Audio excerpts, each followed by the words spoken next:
ginawa nila. Ika-4 na taon dati, ngayon araw-araw na ginawa ng Diyos. Ba't hindi ka maiiyak? Pagising mo, lumag sa tubig, yung lain mo dito, bulag na. Araw-araw nakababad sa tubig, dati hindi siya inaawag. Ngayon, higaan na lang niya, nakalitaw, hinaas pa niya ganyan. Don't make no difference.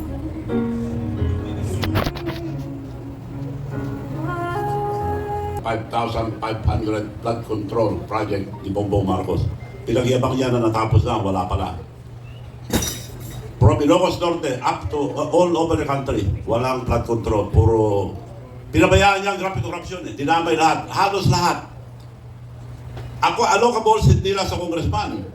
Nabigyan din si special assistant to president. Si Nagdameo. May allocables din. Saka si executive secretary, 8 billion ang allocables nila. So binigyan niya lahat para di siya mabintangan, para walang umangal. He tolerated grabe corruption para makapagnakaw lang na walang sita sa kanya. Yun ang tunay na nangyayari, mga kababayan. So magising po tayo at hindi na po tama itong ginagawa nila.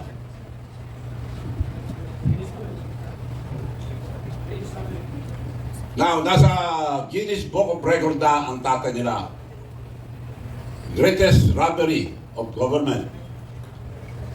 At akala ko nagpatulong sa akin na tumakbong presidente, vice president ang gusto. Sinabi ko, presidente muna, pero pag nag-ban si Sara, baba ka dahil protected ka na kung vice lang gusto mo.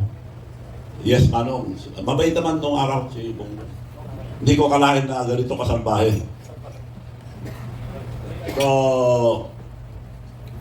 tuloy natin yung 40 years. 40 years. A tale of two Marcoses from father to son. A legacy of corruption. This is truly the biggest corruption scandal in the Philippine history.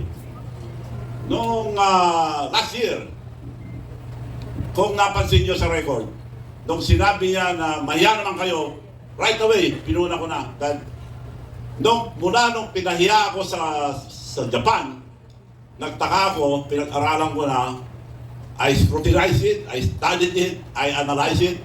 Kaya pala, ininsulto na ako sa Japan dahil may gagawin silang masama.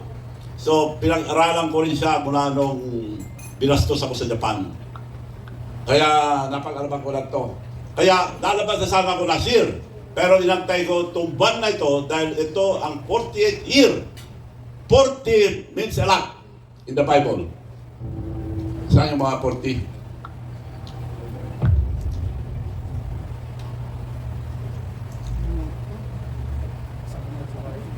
Ito muna. Marcos Romualdez noon, Marcos Romualdez ngayon, tama na, sobra na. 40 years apart. Ika-48 ngayon. So inantay ko itong buwan na ito para maging 40 because 40 ay malaking bagay sa Bible. Ang ibig sabihin ng 40 is the completion and the start of a new beginning. Marami pong 40. Labas yung mga lahat ng 40. It rained for 40 days and 40 nights. Noah. Moses fasted for 40 days before he received the Ten Commandments. Jesus fasted for 40 days. 40 years Israelites wandered in search of the promised land. 40 years Moses reigned over the Israelites. 40 years King David reigned. 40 years King Solomon reigned. So very significant ang number 40. Kaya sigurado ako, eto, the five providence. No, the Bataan 6, si Marcos Sr. noon, 1986, he was 68 years old. Now, Bongbong Marcos is 68 years old. So, I'm sure na matatanggal si Bongbong Marcos now, ngayon, the soonest possible time. Sigurado yan, matatanggal si Bongbong Marcos. Dahil nasa atin ang katotohanan, hindi tayo pwede pababayaan ang ating Panginoon. I believe in God, I believe in miracles, and I believe in destiny. Siguradong babagsak si Bongbong. Patay ang mga pangalan. Exactly 40 years apart, Marcos Sr. was ousted from power. The country again reaches its 40th year. That may be seen as a symbol of and will lead to removal of Bongbong Marcos at any moment now. So, tapos na ba tayo? History is repeating itself. Divine Providence, number 40, the Bible means completion and the start of the new beginning. Okay na? Okay.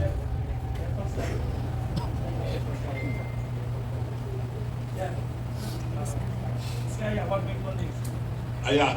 Si Diskaya, itong dalawa ito dapat testigo. Dahil sila nakakalam.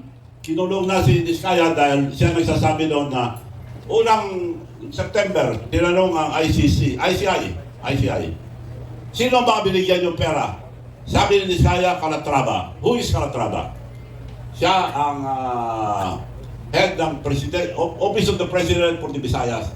Ang asawa niya, kapatid ng asawa ni Martin Romualdez.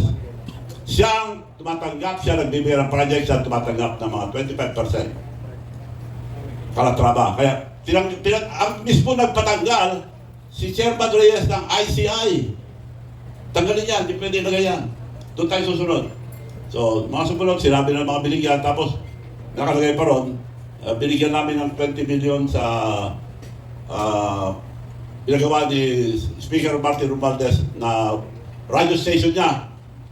Dahil maraming binibili ngayon ni Martin Romualdez sa radio station. So, ni-renovate nila yung radio station, they spent 20 million. Binigyan namin 20 million, sabi ni Diskaya. Huwag mo ilagay yan, tanggalin yan. Reyes mismo nagsasabi. Chairman, ICI, kamukuha niya ICI. Nawala na lahat ng member, si Reyes na lang naiwan na sinungaling. So si Saldico, 121 days bago nakasuhan, pinilit nila kinasuhan after 121 days. Nung nakahalata si Saldico, na nilalaglag na dahil nung paalam na babalik na, huwag muna, kami pala sa'yo. Masyadong mainit pa. So, diyan ka muna.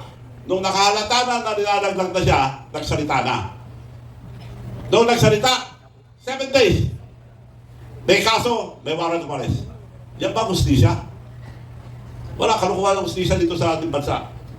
So, etong dalawa ito, importante, testigo ito dahil sila nakakaalam. Ngayon, hinahanap na yan. Pag pinatay yan, wala ng testigo. Si Diskaya, dapat ilabas para magsalita. Saan tayo magsusumbong? Wala. So, kung wala, sa taong bayan tayo magsusumbong ngayon. So, after this, we will schedule a one-time, big-time rally. And, nakikiusap ako sa lahat ng religious organization, lahat ng nagmamahal sa ating bansa, lahat ng ayaw sa katiwalian, sa graft and corruption. So lahat, inanyayahan ko kayo, pero magtatanong ako kung kailan yun, but it should be ASAP. And we will march to Malacanang. Now, I'll read to you a open letter to General Brother, the head of the Armed Forces of the Philippines.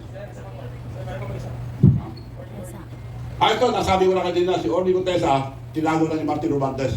Babalik na rin para gamitin nila. So dapat yung mga Navy, ano ba siya, Navy or Marine? Kayo mga Marine, hanapin nyo yung kasama nyo. Inuuli na ito, pinababaliktad, pinaliktad na yata. Para gamitin nila, dahil siya nagturo kay Martin Romualdez. So ito si Martin Contesa. Orly Contesa.